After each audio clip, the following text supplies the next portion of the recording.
जय जिनेन्द्र। पिछले वीडियो में हमने लौकिक दया के बारे में चर्चा की थी और अब हम समझते हैं लोकोत्तर दया। लोकोत्तर दया क्या होती है? लोकोत्तर दया की परिभाषा देते हुए कहा गया, पापाचरणादात्म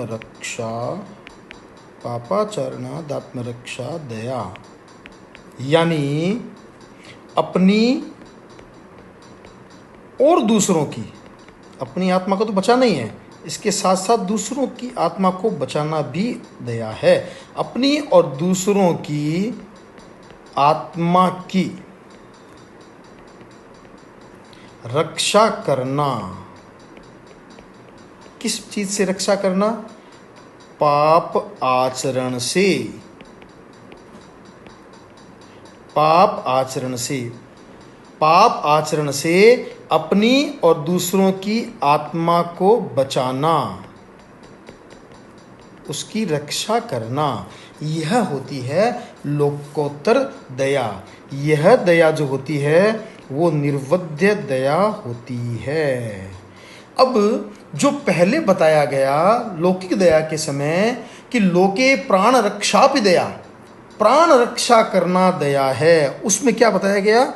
प्राण रक्षा दया है। और यहाँ पे बताया गया प्राण रक्षा नहीं, दया क्या है? आत्मरक्षा, आत्मा की रक्षा करना दया है। यह दोनों फर्क है। आत्मरक्षा से, आत्मा को पाप आचरण से बचाने से उसका परिणाम क्या हो सकता है? परिणाम हो सकता है दूसरे जीवों की प्राण रक्षा, ये परिणाम हो सकता है, लेकिन यह उद्देश्य नहीं हो सकता। यहाँ पे लौकिक दया में जो सामाजिक दया है, समाज के परिप्रेक्ष्य में जो दया बताई गई, उसमें प्राण रक्षा दया होती है और यहाँ पे आत्मरक्षा दया होती है। यह फर्क होता है। अब आप इस फर्क को हम कैसे समझें? आचार्य भिक्षु ने बड़े ही सुंदर 3 दृष्टांतों के माध्यम से ये बात हमें समझाई है। आपने ये दृष्टांत पढ़े होंगे, मैं संक्षेप में आपको बता देता हूँ। पहला दृष्टांत था चोरों का दृष्टांत, दूसरा था कसाई का दृष्टांत और तीसरा था वेश्या का दृष्टांत। चोरों के दृष्टांत में साधुओं के उपदेश से चोरों ने चोरी छोड़ी और उसका परिणाम क्या हुआ? सेठ का धन बच गया, सेठ का धन बच गया। और कसाईयों के दृष्टांत में साधुओं ने कसाईयों को उपदेश दिया और उस उपदेश से साधुओं का या कसाईयों का हृदय परिवर्तन हुआ और उन्होंने हिंसा छोड़ दी और हिंसा छोड़ने से क्या हुआ? बकरे बच गए। और तीसरे दृष्टांत में जहाँ पर वैश्या का दृष्टांत है, उसमें साधुओं ने उन युवकों को, व्याभिचारियों को, उनको उपदेश दिया, उनका हृदय परिवर्तन हुआ और उन्होंने व्याभिचार छोड़ दिया। उसका परिणाम क्या हुआ? उस वेश्या ने आत्महत्या कर ली।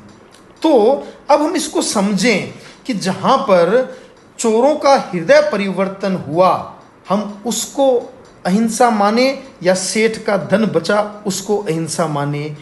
यहाँ पे कसाई का हृदय परिवर्तन हुआ, उसने अहिंसा छोड़ी, उसको अहिंसा माने या बकरे बचे उसको अहिंसा माने?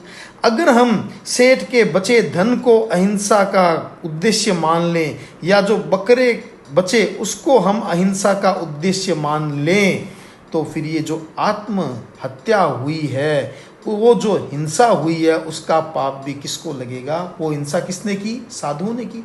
क्योंकि अगर साधुओं ने सेठ का धन बचाया, बकरे बचाए, तो फिर ये आत्महत्या भी उन्होंने करवाई।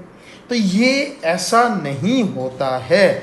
लोकोत्तर दया का मतलब है हृदय परिवर्तन करना। साधुओं ने उपदेश देके चोरों का हृदय परिवर्तन किया, उनसे चोरी छुड़वाई, वो अहिंसा है, वो दया है। कसाई का हृदय परिवर्तन करके उससे हिंसा छुड़ाई, वो दया है। और व्यभिचारियों को उपदेश देके उनका व्यभिचार छुड़वाया, वो दया है। उसका परिणाम जो है ये दया नहीं है, ये सिर्फ परिणाम है। आचार्य भिक्षु ने तो ये दोहे के द्वारा हमें समझाया भी कि जीव जीवे तो दया नहीं, और मरे तो मरे हो ते तो हिंसा मत जान। और जीव मारन वाला ने हिंसा कही, मारन वाला ने हिंसा कही, नहीं मारे हो ते तो दया गुण खान। जीव जीवे तो दया नहीं, मरे होते तो हिंसा मत जान। मारन वाला ने हिंसा कही, नहीं मारे होते तो दया गुण खान। अगर कोई जीव जीता है तो वो दया नहीं है, वो अपने आयुष्य बल से जीता है। मरता है तो आयुष्य बल से मरता है, वो हिंसा नहीं है। मारने वाला हिंसक है, मारना हिंसा करना है, और किसी को नहीं मारना ये दया है, ये अहिंसा है। तो जीव के जीने और मरने से अहिंसा का कोई संबंध नहीं है, दया का कोई संबंध नहीं है। तो ये लोकोत्तर दया निर्वध्य दया होती है और ये धर्म होती है। इस दया में मोह का काम नहीं होता, असंयम का पोषण नहीं होता है। संयम का पोषण हो सकता है लेकिन असंयम का पोषण नहीं होता है। तो इस प्रकार